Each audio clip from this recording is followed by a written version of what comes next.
नमस्कार दोस्तों, आप सभी के स्टडी फॉर यूपीएससी पीछे से में स्वागत है। बीपीएससी 70 को लेकर हम लोग करंट का एमसीक्यू कर रहे थे, उसी का नेक्स्ट वीडियो होगा ये, जिसमें शानदार तरीके के एमसीक्यू हम लोग करने जा रहे हैं।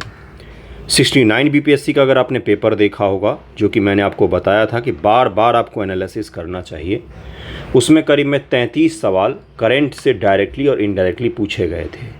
अगर पॉलिटी के सवालों को भी थोड़ा बहुत जोड़ेंगे तो 35 के करीब में सवाल आपको करंट अफेयर से दिखेंगे। यानी कि अगर 150 सवाल हैं, उसमें से 35 सवाल आपको सिर्फ करंट से दिखते हैं।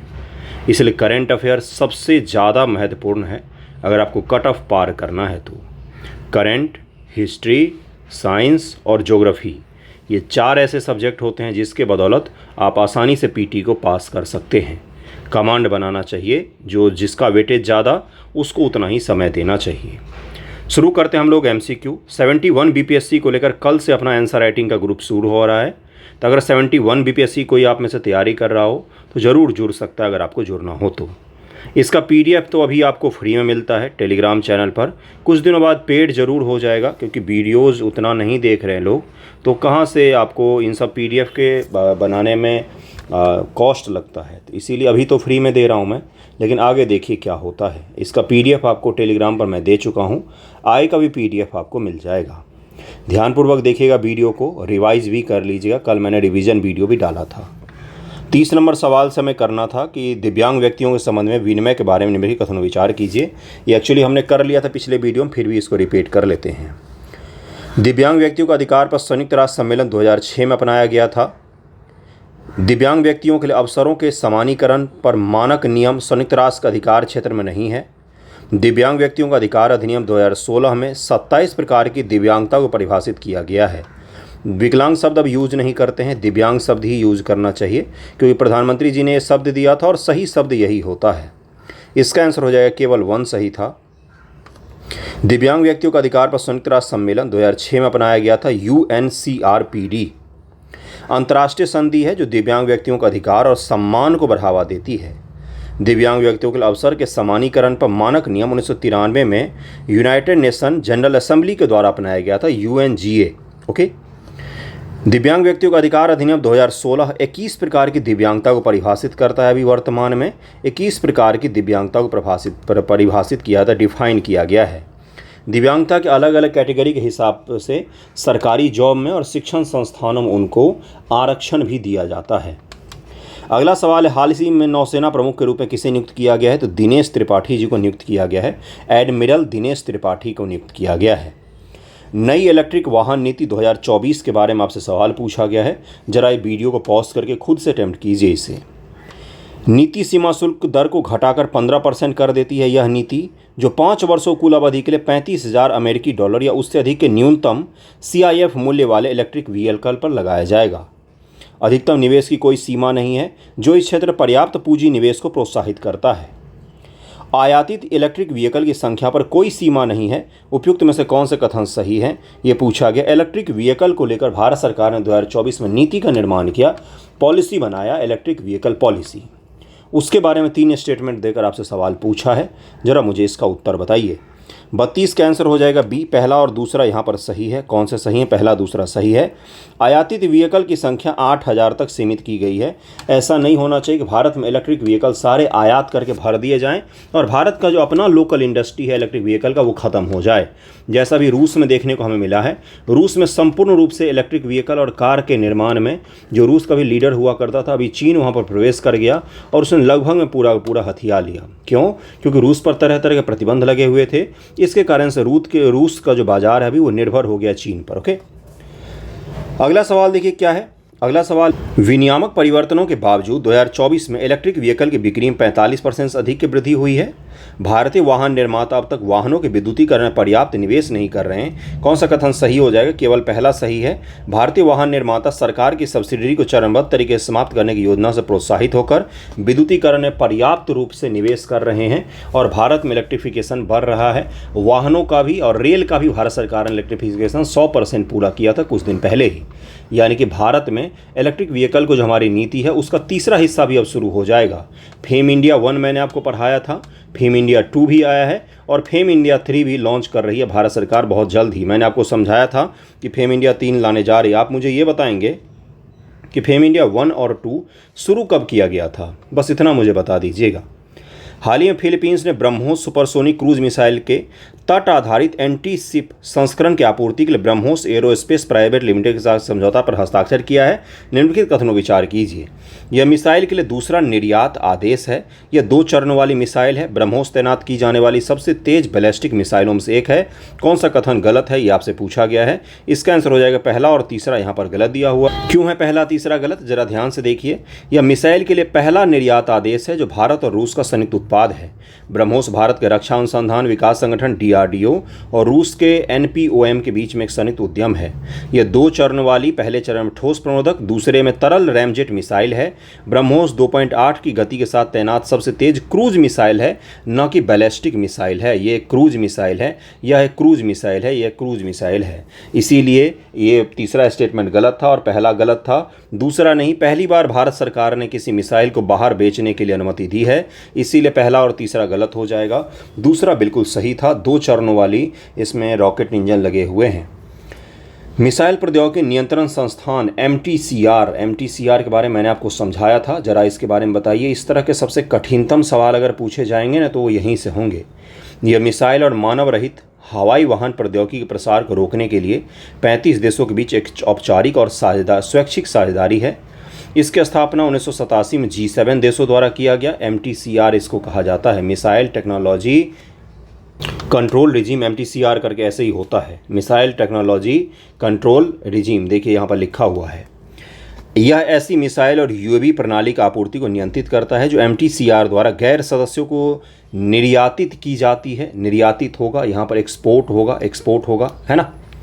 अगला देखिए क्या है, कौन से कथन सही हैं। इसका आंसर हो जाएगा C, केवल दूसरा यहाँ पर सही दिया हुआ है, पहला और तीसरा गलत है। 35 देशों के बीच अनौपचारिक और स्वैच्छिक साझेदारी जिसका उद्देश्य 300 किलोमीटर से अधिक दूरी तक 500 किलोमीटर से अधिक पेलोड ले जाने वाले सक्षम मिसाइल व मानव रहित हवाई वाहन प्रौद्योगिकी के प्रसार को रोकना। अगला है कि इस प्रकार से सदस्यों को MTCR द्वारा नियंत्रित ऐसी मिसाइल और UAV प्रणाली को गैर सदस्यों को आपूर्ति करने से प्रतिबंधित किया जाता है।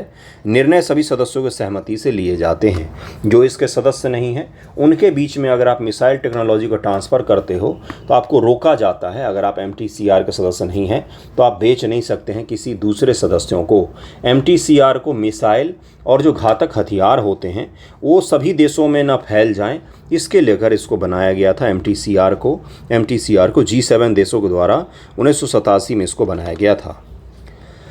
त्रिशूरपुरम क्या है, ये चर्चा में था, जरा इसका आंसर बताइए। वन लाइनर फैक्ट है, शानदार क्वेश्चन है, क्या हो जाएगा ये। यह केरल मनाया जाने वाला एक हिंदू त्यौहार है। अपनी स्थापना के बाद पहली बार त्रिशूरपुरम को मंदिर परिसर में कुछ ही प्रतिभागियों के साथ अनुष्ठान के साथ मनाया जाएगा। कोविड-19 प्रसार को रोकने के लिए लॉकडाउन के मद्देनजर ऐसा किया गया था। त्रिशूरपुरम केरल में आयोजित होने वाला एक वार्षिक हिंदू त्यौहार है। त्रिशूरपुरम इसको कहा जाता है। त्रिशूरपुरम कहाँ का उत्सव है, तो ये केरल का उत्सव है। सभी समय में मनाया जाता है, हर साल मनाया जाता है। इस बार भी बहुत धूमधाम के साथ मनाया गया और यह मलयालम महीने मेदम यानी कि अप्रैल मई में पूरम नक्षत्र में ये मनाया जाता है। हाल ही में IIT रुड़की के वैज्ञानिकों ने विशालकाय सांप के जीवाश्म खोजे। ये आज तक का पृथ्वी पर खोजा जाने वाला सबसे बड़ा सांप है ये, जिसका जीवाश्म हमें गुजरात में मिला है ना। नॉरेडी फॉर्मेंस या मैंडटसोइड सर्प की एक विलुप्त प्रजाति माना जाता है। इसको वासुकी नाम दिया गया है। वासुकी नाम पता है आपको, हिंदू मैथोलॉजी में आता है एक सांप का नाम वासुकी सांप, उसी के नाम पर दिया गया था। मैंने न्यूज़पेपर डिस्कशन में करवाया था आपको। यह माइसोडर्इड सांप की एक विलुप्त प्रजाति है। यह एनाकोंडा के बाद दूसरा सबसे लंबा सांप है। इसकी खोज IIT रुड़की के वैज्ञानिकों ने की है। कौन सा कथन सही होगा, तो पहला और तीसरा यहाँ पर सही है, पहला और तीसरा सही है। वासुकी की अनुमानित शरीर की लंबाई 10.9 से 15.2 मीटर है। इसे सबसे बड़ा ज्ञात मोडेटसोइड बनाती है। आज तक इससे बड़ा लंबा सांप कहीं पर भी जीवाश्म दुनिया में नहीं खोजा गया है। सब लोग मानते थे कि एनाकोंडा जो सबसे लंबा सांप है वही है, लेकिन वासुकी जिसका हमें क्या मिला, जीवाश्म मिला गुजरात में, वो अब तक का सबसे बड़ा सांप माना जा रहा है। इसका आंसर क्या हो जाएगा, पहला और तीसरा सही है, दूसरा गलत है। एवियन इन्फ्लुएंजा के बारे में आपसे सवाल पूछा गया है। इसे कम संक्रामकता वाले बर्ड फ्लू के रूप में जाना जाता है। यह पहली बार दक्षिण चीन में खोजा गया था। एक व्यक्ति से दूसरे व्यक्ति में संक्रमण फैलना मुश्किल है। 38 का आंसर क्या हो जाएगा? सी हो जाएगा। दूसरा और तीसरा सही है। दूसरा और तीसरा यहाँ पर सही है। एवियन इन्फ्लुएंजा इसे अक्सर बर्ड फ्लू के रूप में जाना जाता है। अत्यधिक संक्रमण वायरल संक्रमण है, इसीलिए पहला गलत हो जाएगा। कम संक्रामकता नहीं, अधिक संक्रामकता होती है इसकी। मुख्य रूप से पक्षियों, विशेष रूप से जंगली पक्षियों और घरेलू मुर्गियों को प्रभावित करता है। H5N1 एवियन इन्फ्लुएंजा के मानव मामले कभी कभी होते हैं, लेकिन संक्रमण के एक व्यक्ति से दूसरे व्यक्ति में फैलना मुश्किल होता है। WHO के अनुसार जब लोग संक्रमित होते हैं तो मृत्यु दर 60% होती है, लेकिन ये इंसान से इंसान में नहीं फैलता है, लेकिन इंसान संक्रमित हो सकता है पक्षियों से। तापी पाइपलाइन के बारे में आपसे सवाल पूछा गया है। यह दक्षिण पूर्व रूस से निकलकर भारत पहुंचेगी। इसे तापी पाइपलाइन कंपनी द्वारा विकसित किया जा रहा है। यह पाकिस्तान को बाईपास करती है। इसका आंसर हो जाएगा सी। केवल दूसरा यहाँ पर सही है, पहला और तीसरा गलत दिया हुआ है। तापी पाइपलाइन, जिसे पीस पाइपलाइन भी कहा गया है, 1814 किलोमीटर लंबी प्राकृतिक गैस पाइपलाइन है जो तुर्कमेनिस्तान से निकलकर भारत पहुंचने के लिए अफगानिस्तान और पाकिस्तान से गुजरती है। इसका उद्देश्य तुर्कमेनिस्तान गैस भंडार का मुद्रीकरण करना है। तुर्कमेनिस्तान, भारत, पाकिस्तान और ईरान, इतने सारे इसमें कौन है तो साझेदार देश। सॉरी, तुर्कमेनिस्तान, अफगानिस्तान, पाकिस्तान और इंडिया। ईरान मैंने गलती से बोल दिया था। तुर्कमेनिस्तान है, अफगानिस्तान है, पाकिस्तान है और इंडिया है। ओके, पाकिस्तान भी इसमें शामिल है, इसीलिए यहाँ पर तीसरा स्टेटमेंट गलत हो जाएगा। और पहला क्यों गलत है? क्योंकि रूस से नहीं बल्कि तुर्कमेनिस्तान से निकलकर आ रहा है। अगला सवाल है, वैश्विक सामूहिक प्रवाल विरंजन के बारे में निम्नलिखित कथनों विचार कीजिए। 23-24 में होने वाली चौथी वैश्विक सामूहिक प्रवाल विरंजन घटना है। ये प्रवाल विरंजन की सामूहिक यानी कि बहुत ही बड़े स्तर पर विलुप्त हो रही है। एक रिपोर्ट आया था जिसमें मैंने पढ़ाया था आपको। UNCCC के कोरल रीफ वॉच द्वारा इसकी पुष्टि की गई है। अल नीनो का वार्मिंग प्रभाव महासागर के गर्म होने में योगदान देता है, जो कोरल रीफ पर दबाव डालता है। तो कौन से कथन सही हो जाएंगे? 40 का आंसर क्या हो जाएगा? बी हो जाएगा। पहला और तीसरा यहाँ पर सही दिया हुआ है। यहाँ पर पहला और तीसरा सही दिया हुआ है। संयुक्त राष्ट्र अमेरिका के कोरल रीफ वॉच और अंतर्राष्ट्रीय कोरल रीफ पहल ने 2023-24 में चौथी वैश्विक सामूहिक कोरल ब्लीचिंग घटना की पुष्टि की है। इससे पहले 3 बार मास लेवल पर सामूहिक रूप से कोरल ब्लीच की घटना हो चुकी है। ये 4th ग्लोबल मास कोरल ब्लीचिंग इवेंट है। इससे पहले 3 बार, इसका मतलब क्या होता है कि दुनिया में इससे पहले 3 बार बहुत ही बड़े स्तर पर कोरल जो है, प्रवाल भित्ति जो है, उनका विलुप्तीकरण हो चुका है। ये चौथी बार ऐसा होने जा रहा है, जिसके बारे में जानकारी हमें United state based coral reef watch CRW और ICRI ने दिया। इंटरनेशनल कोरल रीफ इनिशिएटिव ने हमें दिया है। पिछले 10 वर्षों में दूसरी ऐसी घटना है, ऐसे समय में आई है जब वैश्विक महासागर में 23-24 में अभूतपूर्व गर्मी दर्ज की गई है। तापमान बढ़ने के कारण से कोरल रीफ की मृत्यु हो जाती है। कोरल रीफ बहुत ही लार दुलार से पाला जाने वाला समुद्र में एक जीव होता है, जो समुद्र के जो इकोसिस्टम है उसका आधार तैयार करता है। इसको प्राकृतिक रूप से ही पाला पोसा जाता है, हम इंसान नहीं बनाते हैं हम इसको बर्बाद करते हैं। दरअसल में तापमान ज़्यादा होगा तो भी ये ख़त्म हो जाएगी, तापमान कम होगा तो भी ये ख़त्म हो जाएगी। सूर्य की रोशनी डायरेक्ट लगेगी तो भी ये ख़त्म हो जाएगी, सूर्य की रोशनी नहीं पहुंचेगी तो भी ये ख़त्म हो जाएगी, पानी ज़्यादा ठंडा हो जाएगा तो भी ये ख़त्म हो जाएगी। ये एक तरीके से समुद्र का वर्षा वन कहलाता है, क्योंकि समुद्र के जीवों को पर्याप्त रूप से भोजन, आवास सब कुछ मुहैया करवाता है ये कोरल रीफ।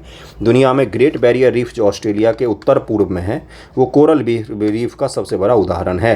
अगला सवाल है केसरिया स्तूप के बारे में, जरा अब इसको हॉल कीजिए भाई। हाल ही में केसरिया बुद्ध स्तूप जलभराव की स्थिति के कारण चर्चे में था, निम्नलिखित कथनों विचार कीजिए। Recently Kesariya Buddha stupa was in news due to water logging condition, consider the following statement. ये ट्रांसलेटर के कारण ऐसा हो जाता है। यह प्रसिद्ध स्तूप बिहार के पूर्वी चंपारण जिले में स्थित है। केसरिया स्तूप किस जिले में है? भूल गए होंगे, बत्ती गुल सब भूल गए। स्तूप का पहला निर्माण पुष्यमित्र शुंग के समय हुआ था। पुष्यमित्र शुंग ने करवाया था इसका निर्माण, सम्राट अशोक ने करवाया था, नीतीश कुमार जी ने करवाया है। किसने करवाया इसका निर्माण? सब भूल गए। इसका आंसर हो जाएगा केवल 1 सही है। बिहार के पूर्वी चंपारण जिले में विश्व प्रसिद्ध केसरिया बुद्ध स्तूप जिले के कुछ हिस्सों में बाढ़ के कारण जलमग्न हो गया था। ASI ने इसे राष्ट्रीय महत्व का संरक्षित स्मारक घोषित किया है। मूल केसरिया स्तूप संभवतः अशोक के समय में लगभग 250 ईसा पूर्व का है, क्योंकि अशोक की एक असम राजधानी स्तंभ के यहाँ पर अवशेष भी खोजे गए हैं, है ना। किसके समय का? तो अशोक के समय का। वर्तमान स्तूप गुप्त वंश का है। वर्तमान जो स्तूप बना था, वर्तमान में जो मौजूद है, उसको गुप्त काल बनाया गया था। माना जाता है गुप्त शासकों ने इसकी मरम्मत करवाई थी। बना किसके समय में था? तो बना था ये सम्राट अशोक जी के समय में। सम्राट अशोक ने देश भर में बहुत सारे स्तूपों का निर्माण करवाया था। ईरान इजराइल संघर्ष खबरों में था, उसके बारे में आपसे सवाल पूछा गया है। ईरान की उत्तरी सीमा कैस्पियन सागर और पश्चिमी काला सागर से लगती है। उत्तरी सीमा इसकी कैस्पियन सागर से और पश्चिमी सीमा काला सागर से लगती है ईरान की। ईरान तुर्कमेनिस्तान के साथ सीमा साझा नहीं करता है। इजराइल की सबसे दक्षिणी सीमा अकाबा की खाड़ी से लगती है। कौन सा कथन गलत है, ये पूछा गया है आपसे। इसका उत्तर क्या होगा? भूल गए ईरान का मैंने कितनी बार? 50 बार मैपिंग करवाई होगी। 42 का आंसर हो जाएगा पहला, और दूसरा यहाँ पर गलत दिया हुआ है। ईरान की उत्तरी सीमा कैस्पियन सागर पश्चिमी काला सागर से बिल्कुल भी नहीं लगती है, इराक से लगती है। ईरान तुर्कमेनिस्तान के साथ सीमा साझा करता है, इसीलिए दूसरा भी यहाँ पर क्या है तो गलत हो जाएगा। तो 41 क्वेश्चन इसमें थे। चलते हैं अगले पीडीएफ पर। अगला सवाल देखिए क्या है। पहले सवाल शुरू करते नए वाले पीडीएफ में। क्या है हमारा टैगलाइन देख रहे हैं? Truth, trust and content. अच्छे कंटेंट दीजिए, जिनको देखना होगा वो देखते ही। हालांकि बीपीएससी में कम बच्चे देखते हैं अच्छे कंटेंट को, वन लाइनर पर बच्चों का ज़्यादा ध्यान होता है। खैर कोई बात नहीं, एक न एक दिन तो देखेंगे ही। भारत मॉरिशस कर संधि क्या है, ज़रा ध्यान से सुनिएगा, क्योंकि ये चर्चा में था, मैंने आपको समझाया भी था। What is the India Mauritius tax treaty, मैंने समझाया था डिटेल में। यह दोहरे कराधान को रोकने के लिए 1977 में हस्ताक्षरित एक द्विपक्षीय समझौता है। मॉरिशस निवासी पूंजीगत लाभ कर के बिना प्रतिभूतियों की बिक्री कर सकते हैं। 2024 में कर के बिना प्रतिभूतियों के शेयर की खरीद बिक्री कर सकते हैं। 2024 से दोनों सरकारों ने पहली बार इसे संशोधित करने के लिए हस्ताक्षर किया है। 2024 में इसको फिर से संशोधित किया गया, अमेंड किया गया इसमें, इसीलिए चर्चा में था। देखिए इसका आंसर क्या हो जाएगा। इसका आंसर केवल दूसरा सही हो जाएगा। भारत मॉरिशस कर संधि 1982 में दोनों के बीच में हस्ताक्षर किया गया है। 1982 में दोहरे कराधान और आयकर की राजकोषीय चोरी को रोकने के लिए हस्ताक्षरित एक द्विपक्षीय समझौता है। भारत मॉरिशस कर संधि के प्रमुख प्रावधानों में से एक है मॉरिशस निवासियों द्वारा प्रतिभूति जैसे शेयर की बिक्री पर भारत में पूंजीगत कर की छूट देना। पूंजीगत कर जो होता है उस पर छूट देना। 2016 में भारत और मॉरिशस ने एक संशोधित कर समझौते पर हस्ताक्षर किए, जिसने भारत को 1 अप्रैल 2017 से द्वीप राष्ट्र के माध्यम से शेयर में लेन देन पर भारत पूंजीगत लाभ पर कर लगाने का अधिकार दिया। अप्रैल 2017 से पहले किए गए निवेश को ग्रैंडफादर के इसमें क्या बोला जा रहा है, संशोधित किया गया, अमेंड किया गया। ये गलत मिसटाइप है, यहाँ पर दूसरे क्वेश्चन का मिसटाइप हुआ है यहाँ, इसलिए इसका आंसर क्या हो जाएगा? इसलिए इसका आंसर केवल 2 हो जाएगा।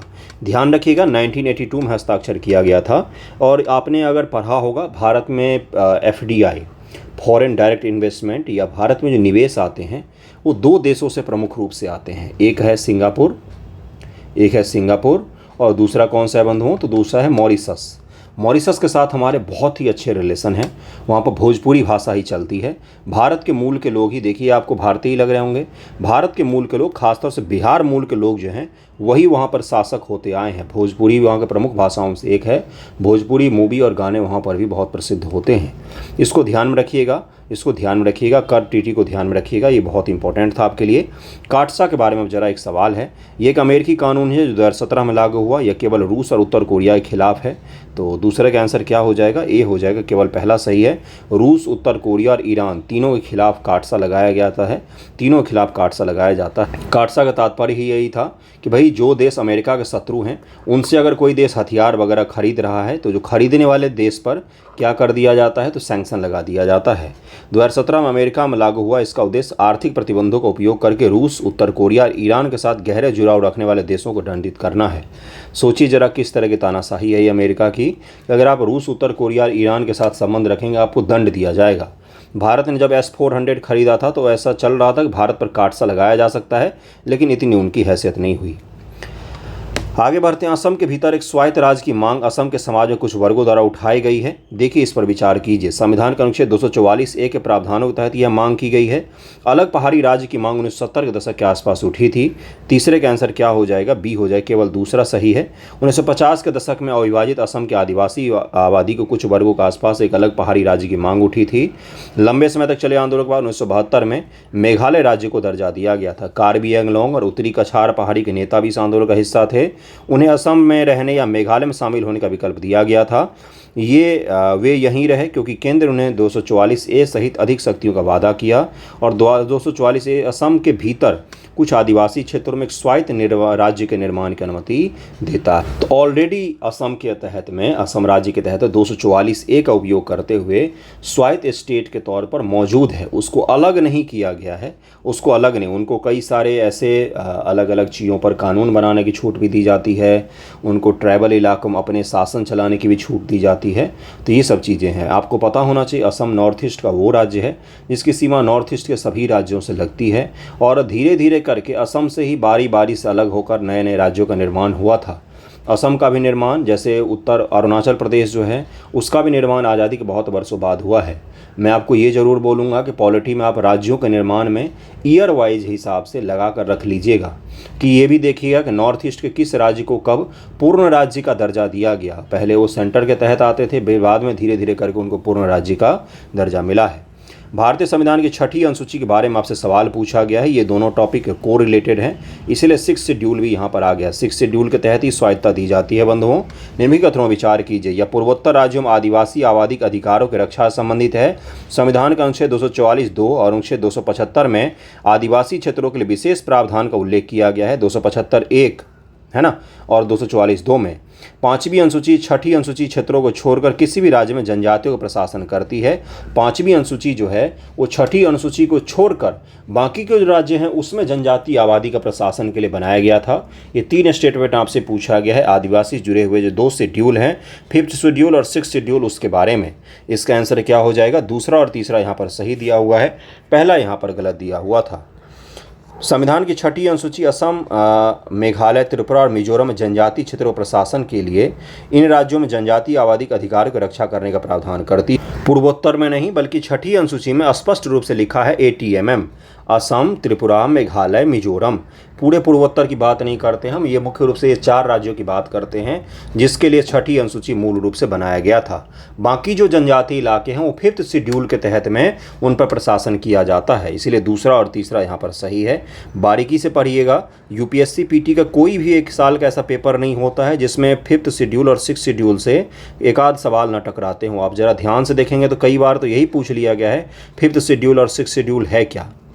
संपत्ति पुनर्निर्माण कंपनी, जिसको क्या कहा जाता है? ARC, एसेट्स रिकंस्ट्रक्शन कंपनी जिसको कहा जाता है, के बारे में आपसे सवाल पूछा गया है। यह केवल बैंकों से NPA खरीदने के लिए एक विशेष कंपनी है, यानी कि जैसे मान लीजिए SBI है, SBI के पास NPA हो गया है तो उसने क्या किया? ARC को बेच दिया।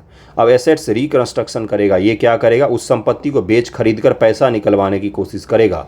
तो इससे बैंक का खाता क्या हो जाता है? बैंक का खाता साफ रहता है। ऐसा चीज़ होता है ARC के साथ में। इसका कानूनी आधार सरफासी अधिनियम 2000 है। सरफासी अधिनियम 2016 के अनुसार एक ARC के पास न्यूनतम 3 करोड़ रुपए का शुद्ध स्वामित्व वाला फंड होना चाहिए। कौन सा कथन गलत है? तो पहला और तीसरा यहाँ पर गलत दिया गया है।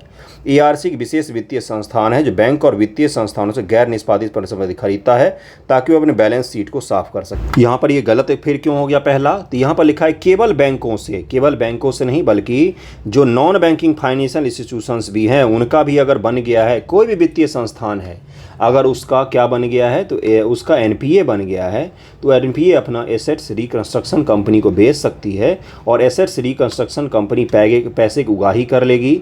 इससे बैंक का बैलेंस शीट क्लियर हो जाता है और पैसे की उगाही के द्वारा ARC भी कुछ पैसे कमा लेती है। वित्तीय संपत्तियों का पुनर्भूतिकरण और पुनर्निर्माण और सुरक्षा हित का प्रवर्तन सरफासी अधिनियम 2002 भारत में ARC की स्थापना के लिए कानूनी आधार प्रदान करता है।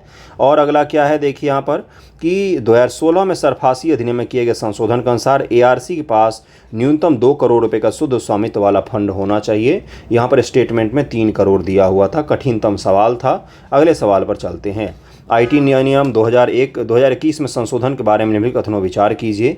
मध्यस्थों को केवल उपयोगकर्ता को हानिकारक गैर कानूनी सामग्री कुछ श्रेणियों को अपलोड न करने के बारे में सूचित करना आवश्यक है। मध्यस्थों को भारतीय संविधान के अनुच्छेद 14, 19 और 21 के तहत उपयोगकर्ताओं को दिए गए अधिकार का सम्मान करना आवश्यक है। तो इसका आंसर क्या हो जाएगा? इसका आंसर केवल दूसरा यहाँ पर सही हो जाएगा, पहला गलत है। क्यों गलत है पहला? क्योंकि पहले में लिखा हुआ है केवल सूचित उनको किया जाएगा, अब गलत सामग्री अपलोड ना। मध्यस्थ का तात्पर्य क्या है यहाँ पर? जैसे आप हैं, जैसे मैं हूँ, है ना, मैं पढ़ा रहा हूँ आपको, बीच में यूट्यूब प्लेटफॉर्म है और आप दर्शक हैं, आप देख रहे हैं, है ना। यहाँ पर क्या है, बीच में मध्यस्थ कौन है, यूट्यूब। तो यूट्यूब पर जब मैं कोई वीडियो डालता हूँ तो मुझसे वो क्या करता है, तो सेल्फ़ डिक्लेरेशन लेना पड़ता है। हर वीडियो के बाद अपलोड करने से पहले, पब्लिक करने से पहले सेल्फ़ डिक्लेरेशन देना पड़ता है कि इस वीडियो में कुछ भी हेट चीज़ें नहीं हैं, कुछ ख़राब चीज़ें नहीं हैं, सेल्फ़ डिक्लेयर करना पड़ता है। तो मध्यस्थ जो है उसका भी ये दायित्व होगा कि वो मुझे रोके गलत चीज़ को अपलोड करने से, और साथ साथ केवल सूचित ना करे बल्कि अगर किसी ने गलत चीज़ कोई अपलोड किया है तो उसको रिमूव भी करे, उसका एक्शन भी ले। अनौपचारिक ना हो बल्कि औपचारिक भूमिका वो निर्वाह करे, ऐसा इस अधिनियम में बनाया गया था, IT संशोधन अधिनियम 2021 ईस्वी में। दूसरा क्या था, मध्यस्थों को भारत के संविधान का आर्टिकल 14 समानता, स्वतंत्रता और राइट टू प्राइवेसी, इन सब का भी ध्यान रखना होगा।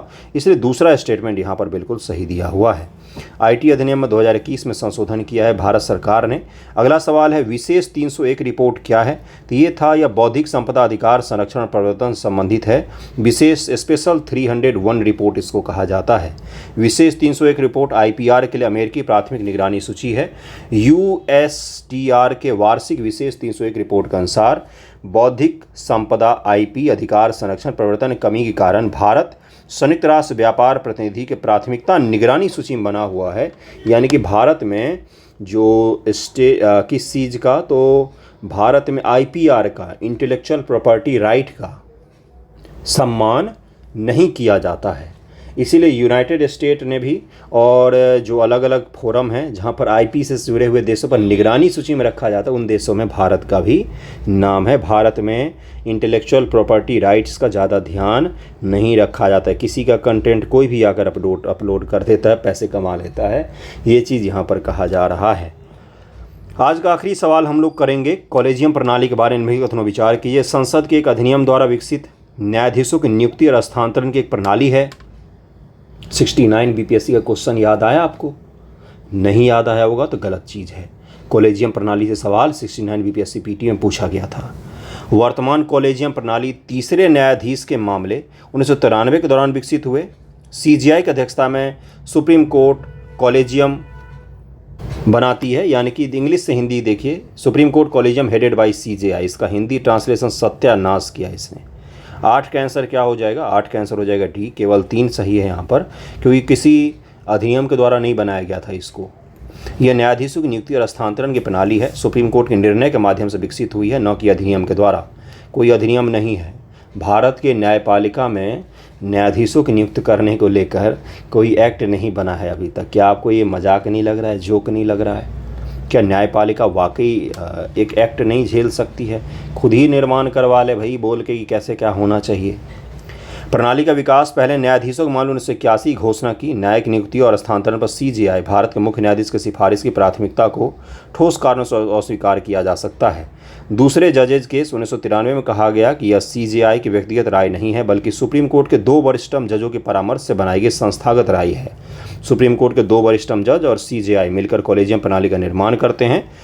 1998 में कॉलेजियम के 5 सदस्य निकाय को विस्तारित कर दिया गया, जिसमें CJI, उनके 4 वरिष्ठतम सहयोगी शामिल होते हैं, और वर्तमान में 5 लोग मिलकर कॉलेजियम बनाते हैं, जो देश में हाई कोर्ट और सुप्रीम कोर्ट में न्यायाधीशों का हस्तांतरण, उनकी नियुक्ति और पोस्टिंग से जुड़े हुए निर्णय लेती है।